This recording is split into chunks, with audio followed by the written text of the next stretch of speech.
عن عثمان بن عفان قال قال رسول اللہ صلی اللہ علیہ وسلم من مات وهو يعلم انه لا الہ الا اللہ دخل الجنہ۔ حدیث پر جو کام ہم کر رہے ہیں اس میں یہ جنت کے اعمال کا باب ہے۔ علم النبی کے عنوان سے جو حصہ اس وقت زیر تحقیق ہے یہ اسی کی کچھ روایات ہیں۔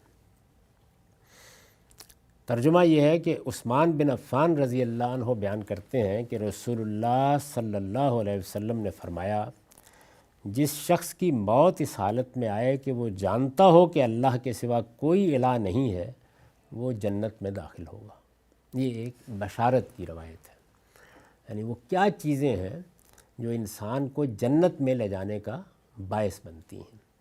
تو اس میں ایک بنیادی بات یہ فرمائی کہ انسان پورے شعور کے ساتھ یہ سمجھ لے کہ اس کا پروردگار، اس کا خالق تنہا وہی ہے جو زمین و آسمان کا خالق ہے۔ ادنا درجے میں بھی کوئی شائبہ شرک اس کے علم یا اس کے ایمان میں باقی نہ رہے۔ یہ بنیاد ہے اس چیز کی۔ یہ کیوں فرمایا؟ قرآن مجید میں بھی یہی بات بیان ہوئی ہے۔ قرآن مجید نے یہ کہا ہے کہ اللہ تعالیٰ قیامت میں جس گناہ کو چاہے گا اپنے قانون کے مطابق معاف کر سکتا ہے، معاف کر دے گا، لیکن شرک کو معاف نہیں کرے گا، کیونکہ جتنے بھی باقی گناہ ہیں اگر آپ غور کریں تو ان کے محرکات انسانی فطرت میں بعض اوقات اضطرار کا باعث بن جاتے ہیں۔ یعنی کسی آدمی کو شدید اشتعال آ گیا، اس نے کسی کے خلاف کوئی اقدام کر دیا، اس نے کسی کو قتل کر دیا، اس نے کسی کا بازو توڑ دیا، کسی کو گالی دے دی، یہ سب جرائم ہیں جتنے بھی ہیں۔ لیکن شرک کے لیے انسانی فطرت میں سرے سے کوئی داعیہ ہی نہیں، یہ سیدھا سیدھا اللہ پر افطرا ہے۔ اس لیے کسی عارف نے یہ کہا ہے کہ یہ بے لذت گناہ ہے، یعنی گناہ ہیں جن میں کچھ نہ کچھ انسان کو حاصل ہو جاتا ہے، اس میں کیا حاصل ہوتا ہے؟ یعنی سوچا ہی نہیں اس بات پر کبھی آدمی نے کہ میں اس کائنات کے بارے میں اس کے لیے تو مجبور ہوں کہ اس کا ایک خالق مانوں، اس لیے کہ کائنات میں جو بے پایاں حکمت ہے، کائنات میں جو نظم ہے، کائنات جس طرح کی عظمت رکھتی ہے، کائنات جس طریقے سے ہمارے سامنے اپنے اسرار کھولتی ہے، زندگی کو جیسے ہم پیدا ہوتے دیکھتے ہیں، جس طرح کے علم اور حکمت کو اس میں نمایاں دیکھتے ہیں، یہ سب چیزیں تو یہ سوال پیدا کرتی ہیں کہ ان کا کوئی خالق ہونا چاہیے، لیکن یہ کہ خالق کے شرکا بھی ہونے چاہیے، یہ تو خالق ہی بتائے گا۔ تو اس وجہ سے اگر آپ دیکھیں تو قرآن مجید میں جگہ جگہ یہ بیان ہوا ہے کہ شرک کیوں ممنوع ہے۔ وَأَن تُشْرِكُ بِاللَّهِ مَا لَمْ يُنَزِّلْ لَهُ سُلْطَانًا، یعنی جس کے حق میں سرے سے کوئی دلیل اللہ نے اتاری نہیں، کوئی دلیل ہونی چاہیے نا، یعنی اللہ نے شریک ٹھہرایا ہے تو اللہ کو بتانا چاہیے کہ میں نے فلاں کو یہ حیثیت دی ہے، فلاں کو یہ مقام دیا ہے، اللہ نے نہیں بتایا، عقل تقاضا نہیں کر رہی، فطرت کہہ نہیں رہی کہ ایسا ہونا چاہیے، تو پھر یہ ہے کیا؟ تو اس لیے جگہ جگہ کہا ہے کہ یہ افتراء علی اللہ ہے، اللہ پر جھوٹ باندھنا ہے، تو اس لیے یہ بہت بڑا جرم بن گیا۔ یعنی انسان کس بنیاد پر شرک سے متعلق عذر معذرت پیش کرے گا؟ بنیاد کیا ہے؟ یعنی مجھے اشتعال آ گیا تھا، میرے اندر جنسی ہیجان پیدا ہو گیا تھا، میں بدکاری کا ارتکاب کر بیٹھا ہوں، میرے اندر مال کی ہوس تھی، میں بھوکا تھا، یا مجھے ویسے ہی کوئی چیز چاہیے تھی، میں نے کسی کا گھر توڑ دیا تھا، کیا کہے گا اسی جواب میں؟ ان سب چیزوں کے لیے تو کوئی آپ عذر پیش کرنے کی جسارت کر سکتے ہیں، قبول ہو یا نہ ہو ایک الگ بات ہے، لیکن اس کے لیے کیا ہے؟ یہ تو سری جھوٹ ہے جو اللہ پر باندھ دیا گیا ہے اور اپنی طرف سے کہہ دیا گیا ہے کہ اللہ تعالیٰ نے فلاں کو فلاں حیثیت دی ہے، فلاں کو فلاں مقام دیا ہے۔ اس وجہ سے یہ توجہ دلانی پڑتی ہے کہ یہ بہت بڑا جرم ہے۔ اب اس جرم سے انسان نے اپنے آپ کو پاک کر لیا، یہاں جو بات بیان ہوئی ہے حدیث میں وہ یہ ہے، پاک کر لیا، یعنی اس نے دل کی گہرائیوں سے اس بات کو مان لیا کہ میرا ایک ہی پروردگار ہے، وہی اس کائنات کا خالق ہے، وہی بادشاہ ہے۔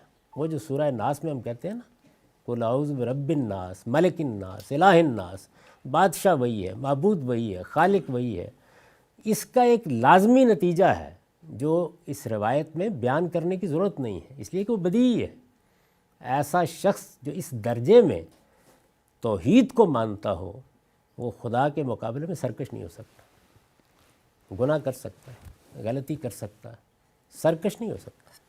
اس کا معاملہ وہی ہوگا جو قرآن مجید نے سورہ نساء میں بیان کیا ہے کہ جو لوگ کسی موقع کے اوپر جذبات سے مغلوب ہو کے، یعنی انسان کے اندر بہت سی چیزیں ہیں نا، بہت سے داعیات ہیں، ان سے مغلوب ہو کے گناہ کا ارتکاب کر بیٹھتے ہیں، بڑے سے بڑے گناہ کا، ثم یتوبون من قریب، فوراً اپنے رب سے توبہ استغفار کرنے لگ جاتے ہیں۔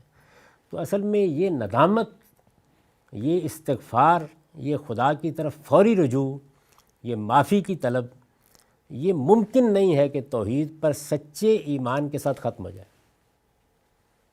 لوگوں نے اس کا مطلب یہ سمجھ لیا کہ یہ اصل میں لا الہ الا اللہ کا ورد کر دینا ہے۔ ہوا یعلم انہ لا الہ الا اللہ، وہ جانتا ہے کہ اس کائنات میں پورے شعور کے ساتھ جانتا ہے کوئی معبود نہیں۔ یہ جب چیز پیدا ہو جاتی ہے تو اس کا لازمی نتیجہ یہ نکلتا ہے کہ پھر اس کا امکان ہی باقی نہیں رہتا کہ کوئی آدمی اللہ کے مقابلے میں سرکشی اختیار کرے گا۔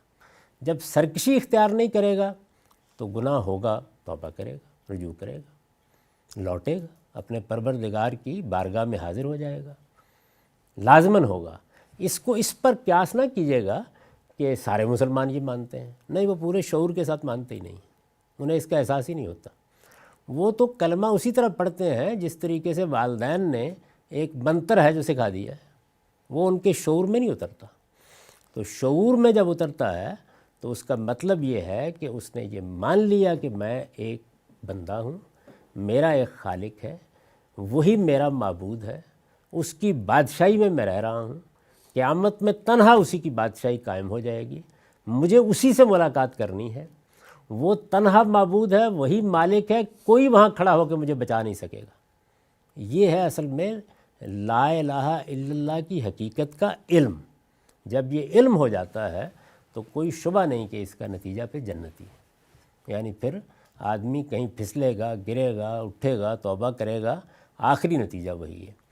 تو بعض موقعوں پر رسالت مآب صلی اللہ علیہ وسلم نے کوئی بات اجمال میں فرمائی ہے، اس لیے کہ آپ قرآن ساتھ دے کے گئے ہیں جس میں تمام چیزیں متعین طور پر بیان ہو گئی ہیں، ان کو قرآن سے الگ کر کے نہیں سمجھنا چاہیے، یعنی قرآن مجید کے پورے فریم میں رکھ کے۔ اور آپ اگر دیکھیں تو یہ ہم بھی ایسے ہی کرتے ہیں، یعنی جب کسی چیز کو پوری زندگی میں بیان کر دیتے ہیں تو بعض موقعوں پر کوئی اشارہ کرتے ہیں، کوئی نتیجہ بیان کر دیتے ہیں، اس کو اس کے اندر رکھ لینا چاہیے۔ اس لیے میں نے اس پر مزید ایک نوٹ لکھا ہے کہ یہی بشارت قرآن میں بھی دی گئی ہے۔ چنانچہ سورہ نساء کی آیت 48 میں فرمایا ہے، ان اللہ لا یغفر ان یشرک بہ ویغفر ما دون ذلک لمن یشاء، اللہ اس بات کو نہیں بخشے گا کہ جانتے بوجھتے کسی کو اس کا شریک ٹھہرایا جائے، اس کے نیچے البتہ جس کے لیے جو گناہ چاہے گا اپنے قانون کے مطابق بخش دے گا، یعنی وہ بھی کسی قاعدے ضابطے کے مطابق ہوں گے، لیکن وہاں بخشش کا امکان ہے۔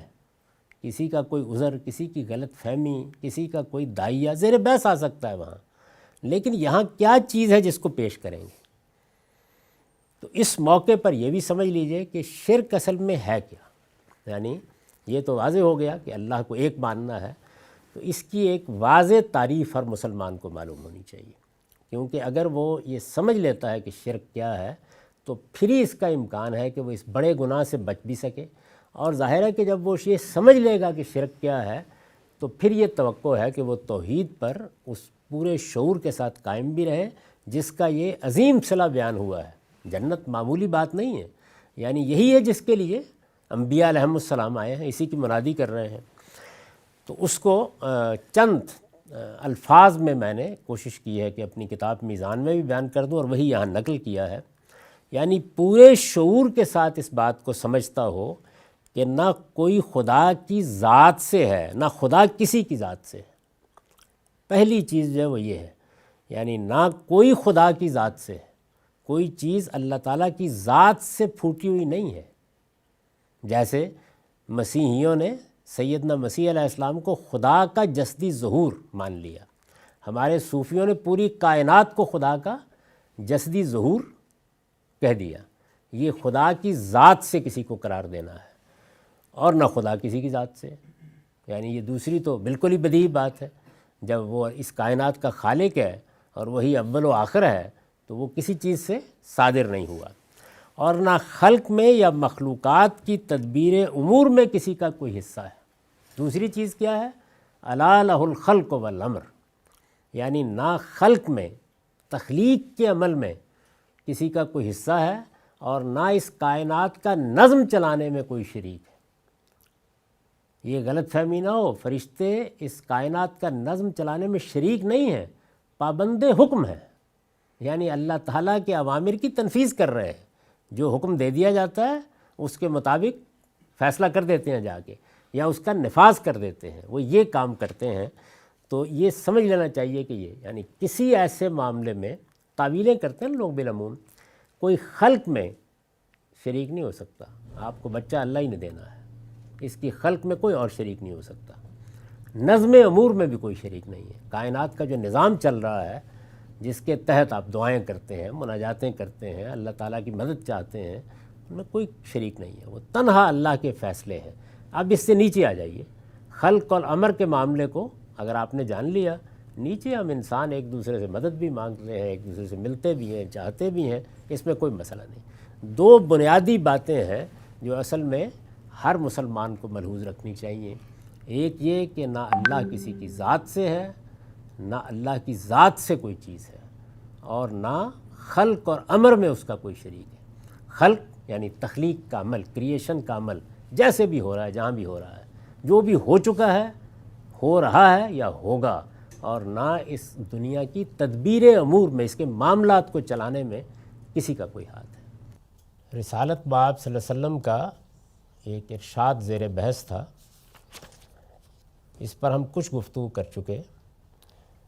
اس میں یہ فرمایا گیا تھا کہ من مات وہو یعلم انہ لا الہ الا اللہ دخل الجنہ، جس شخص کی موت اس حالت میں آئے کہ وہ جانتا ہو کہ اللہ کے سوا کوئی الہ نہیں ہے، وہ جنت میں داخل ہوگا.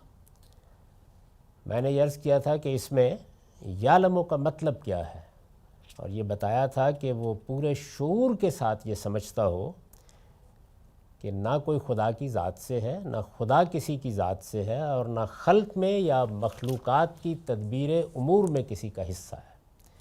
یہی اصل میں توحید ہے. یعنی توحید کا مطلب یہ ہے، توحید محض لا الہ الا اللہ کے الفاظ ادا کر دینے کا نام نہیں ہے. اس کو یہاں لفظ علم سے تعبیر کیا ہے. آگے روایتیں آ رہی ہیں جن میں یہ مزید کھلتا چلا جائے گا، اور یہ معلوم ہوگا کہ کن کن پہلوؤں سے اس کو واضح کیا گیا ہے. روایت کے بارے میں یہ اصولی بات سمجھ لیجئے کہ ہمارے پاس قرآن مجید کی اساس ہونی چاہیے جس سے ہم روایت کو متعلق کرتے ہیں. کیوں کرتے ہیں؟ اس لیے کرتے ہیں کہ یہ جو باتیں ہیں یہ لوگوں نے اپنی ذمہ داری پر بیان کی ہیں. ان کی کوئی ذمہ داری رسول اللہ صلی اللہ علیہ وسلم پر عائد نہیں ہوتی. یعنی آپ نے ان کے ہاتھ میں یہ چیز نہیں پکڑائی اور ان کو مامور نہیں کیا کہ جا کے فلاں آدمی کو دے دو. میں نے کسی کے ذریعے سے کوئی پیغام بھیجا ہے تو اس میں تو بہرحال میری بھی ایک ذمہ داری ہے، لے جانے والے کے اوپر بھی بار ہے. لیکن یہاں تو یہ صورت ہی نہیں ہے. کسی آدمی نے آپ کی کوئی بات سنی ہے، کسی نے آپ سے کوئی بشارت پائی ہے، کسی نے کوئی سوال کیا، اس کا جواب اس کو مل گیا ہے، اس نے آگے بیان کیا ہے. تو اس لیے علماء نے یہ جو اصول قائم کیا ہے یہ بالکل صحیح اصول ہے کہ ہم یہ دیکھیں گے کہ یہ بات قرآن مجید میں کیا بنیاد رکھتی ہے.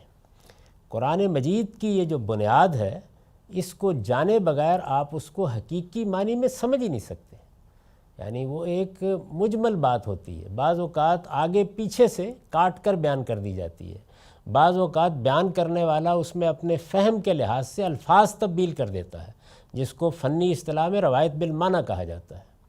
بہت کم الفاظ ہیں جن کے بارے میں اطمینان سے کہا جا سکتا ہے کہ یہ براہ راست رسالت مآب صلی اللہ علیہ وسلم کے الفاظ ہیں.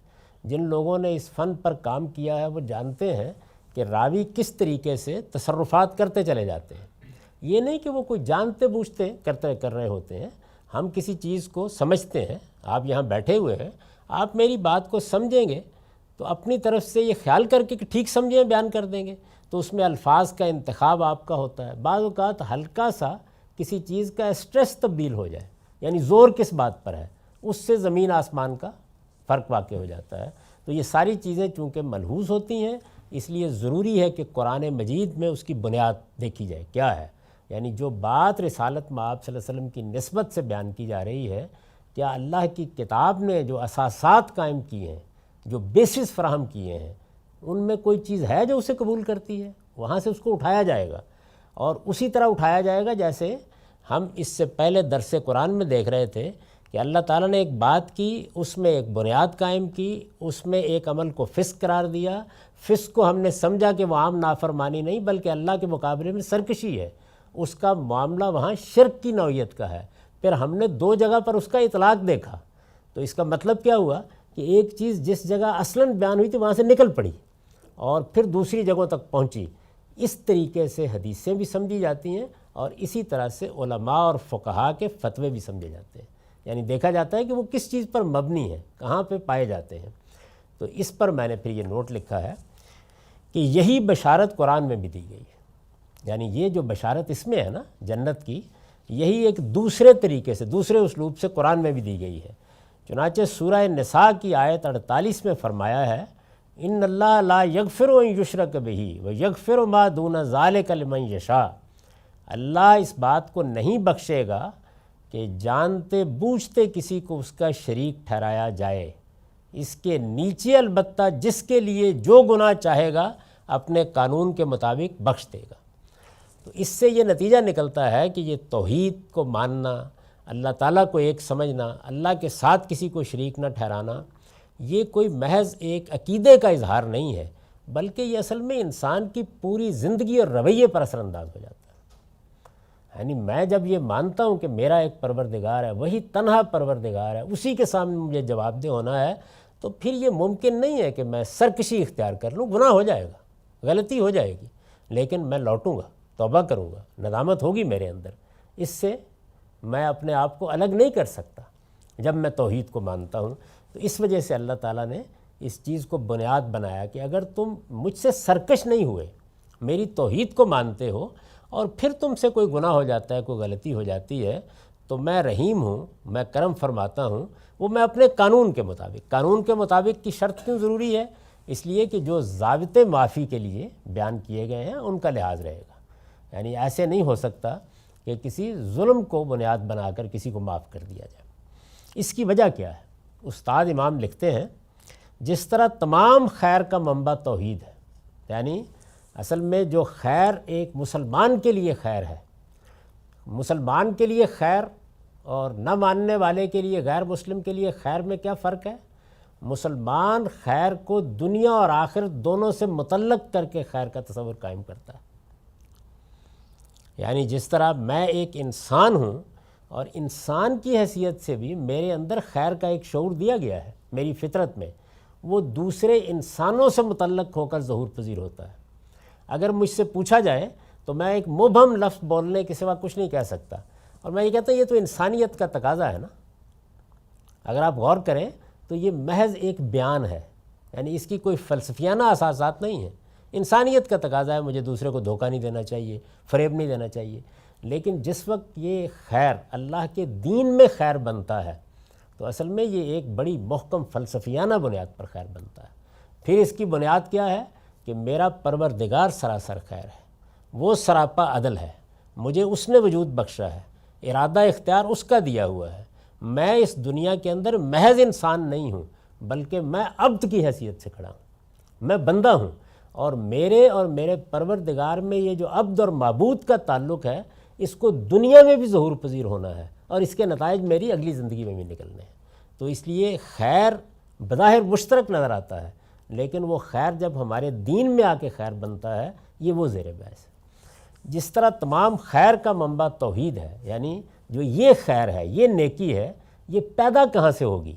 یہ پیدا ہوتی ہے اس تصور سے، اس عقیدے سے کہ اس کائنات کا کوئی پروردگار نہیں ہے، کوئی معبود نہیں ہے سوائے اس ایک کے۔ یہ جب انسان کے اندر یہ راسخ ہو جاتا ہے تو اس کا ظہور پھر دنیا اور آخرت دونوں میں ہوتا ہے، اس سے خیر پیدا ہوتا ہے۔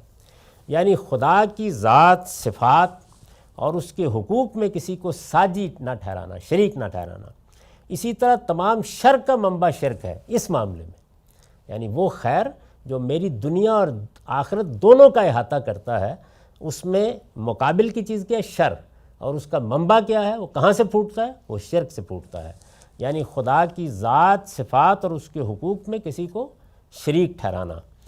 توحید پر قائم رہتے ہوئے، اب یہ ایک مذہبی آدمی، ایک مسلمان، توحید پر قائم رہتے ہوئے انسان اگر کوئی ٹھوکر کھاتا ہے، غلطی کرتا ہے، گناہ کرتا ہے، تو وہ غلبہ نفس و جذبات سے اتفاقی ہوتی ہے، یعنی نفس کے اندر جو برائی کے دائیات رکھے ہیں وہ کسی وقت غلبہ پا لیتے ہیں۔ اچھا، اسی طرح جذبات کا غلبہ ہو جاتا ہے۔ اس کو قرآن مجید نے بیان کیا ہے، ایک تعبیر ہے بڑی خوبصورت، یعملون سوء بجہالہ۔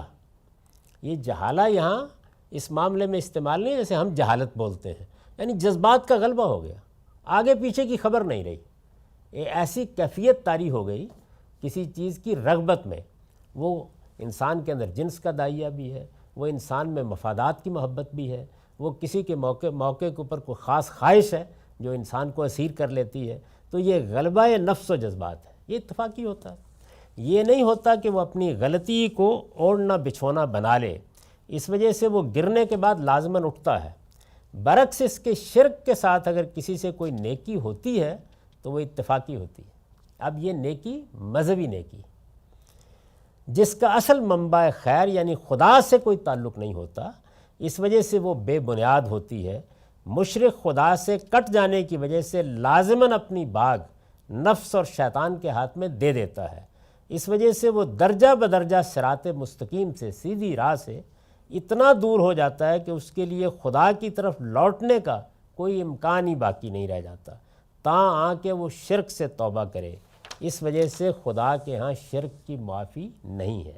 البتہ توحید کے ساتھ اگر کسی سے گناہ ہو جائیں تو اللہ تعالیٰ جس کے لیے چاہے گا معاف فرما دے گا۔ یہ ہے بنیاد۔ یہ بنیاد بہت اچھی طرح سمجھنی چاہیے، اس لیے کہ آگے جو روایتیں آ رہی ہیں ان میں یہی مضمون مختلف پہلوؤں سے آئے گا۔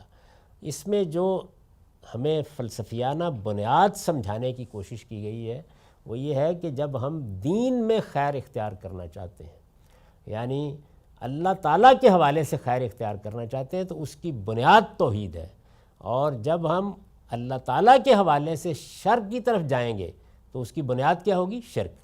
اس کو اور بھی زیادہ تفصیل سے سمجھنے کی ضرورت ہے تاکہ دین کے پورے فلسفے پر نگاہ ہو جائے۔ یہ بات ہے جو رسالت مآب صلی اللہ علیہ وسلم نے یہاں بتائی ہے ہمیں اور سمجھائی ہے۔ یہ محض ایک سادہ بشارت نہیں ہے بلکہ بڑی گہری بات ہے، اس پر اصل میں پورے دین اور دین کے احکام اور شریعت کی تمام فروع کا انحصار ہے۔ وآخر دعوانا الحمدللہ۔